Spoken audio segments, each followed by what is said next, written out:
কচু শাক ভালো করে ধুয়ে পরিষ্কার করে নিলাম। এখানে প্রায় 2 গ্লাস মতো পানি নিলাম। পানি দিয়ে ওখানে শাকগুলো দিয়ে দিলাম। তারপরে একটু বেশি একটা বড় রসুন দিয়ে দিলাম, বড় থেকে 2 সাইজের, ঠিক এমনই বড় বড় 2টা সাইজের পেঁয়াজ কেটে দিলাম। তারপর আমি এখানে একটু হলুদ দিয়ে দিলাম। এইভাবে আমি রেখে দিব। পরে আবার আমি পেঁয়াজ দিয়ে, রসুন দিয়ে, শুকনো মরিচ দিয়ে এটাকে আমি করে নেব, মানে বাড়িয়ে নেব।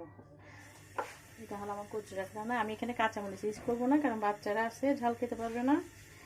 আমি এখানে শুকনো মরিচ দিয়ে এটা করব। আমি চুলার আগুনটা জ্বালিয়ে দিয়েছি।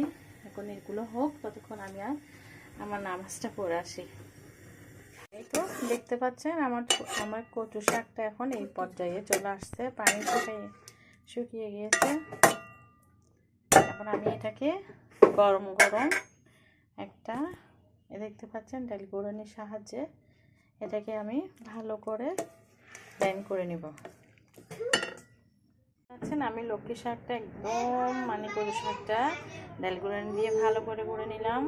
এখন আমি এখানে একটা ফ্রাই প্যানে কচু শাকটা বেড়ে নিব। তাই আমি কয়েকটা শুকনো মরিচ দিয়ে দিচ্ছি। মরিচগুলো আমি একটু টেলে নিই, কারণ কাঁচা মরিচ আমি ইউজ করি নাই, শুকনো মরিচ দিয়ে করবো। এজন্য আমি ওখানে একটু লবণ দিয়ে দিলাম। আর আমি এখানে কিছু জিরা গুঁড়া, গরম মশলা এবং ধনিয়া গুঁড়া একটু করে হালকা তাওয়ায় গরমে একটু করে ডালা করে নিলাম। এগুলো আমি দিয়ে দেব ওখানে লক্ষ্মী শাকের ভিতরে। আপনারা কি বলেন জানি না, কচু শাকের ভিতরে মনে করেন, বা লক্ষ্মী শাক ভিতরে আমাদের চিকেন গাছে লক্ষ্মী শাক বলে, আমি তাই লক্ষ্মী শাক বললাম।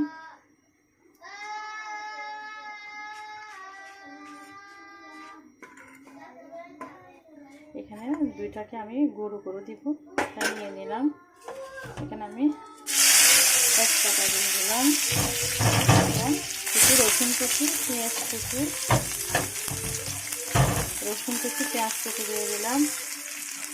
পেঁয়াজটা একটু ব্রাউন কালার হয়ে আসছে, আমি এটাকে ওখানে কচু শাকের ভিতর দিয়ে দেব।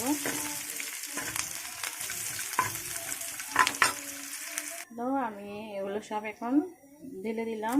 আর দুইটা আমি আস্ত করে দিচ্ছি ভালো করে, কারণ সবগুলো করতেছি না, বাচ্চা কাচ্চা আছে, বেশি ঝাল খেতে পারবো না। আমার এই শুকনো মরিচগুলো বেশি ঝাল।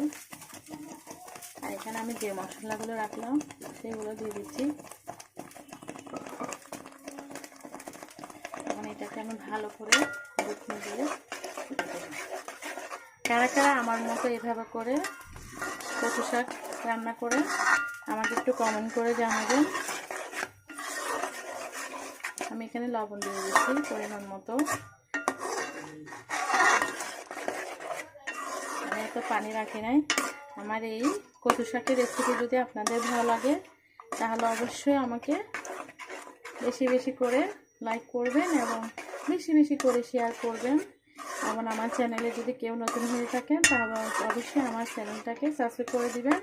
যদি আমার চ্যানেলটা সাবস্ক্রাইব করে দেন, তাহলে আমি নতুন কোনো ভিডিও আপলোড করলে তার নোটিফিকেশন সবার আগে পৌঁছে যাবে আপনার কাছে। আমি এটাকে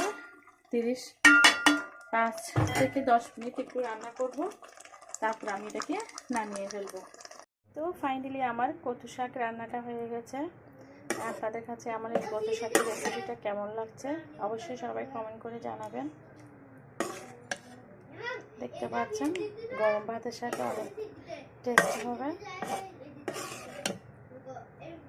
আপনাদের যদি আমার এই কচু শাকের রেসিপি ভালো লাগে, তাহলে অবশ্যই লাইক করবেন, বেশি বেশি করে শেয়ার করবেন। এবং কেউ আমার চ্যানেলে যদি নতুন হয়ে থাকে, তাহলে অবশ্যই আমার চ্যানেলটাকে সাবস্ক্রাইব করে দেবেন। যদি সাবস্ক্রাইব করে দেন, তাহলে আমি যখন নতুন কোনো ভিডিও আপলোড করব, তখন সবার আগে আপনাদের কাছে চলে যাবে নোটিফিকেশন। তাহলে সবাই ভালো থাকবেন, সুস্থ থাকবেন, এটা নিয়ে বিদায় নিচ্ছি। সবাইকে জানাই আসসালামু আলাইকুম।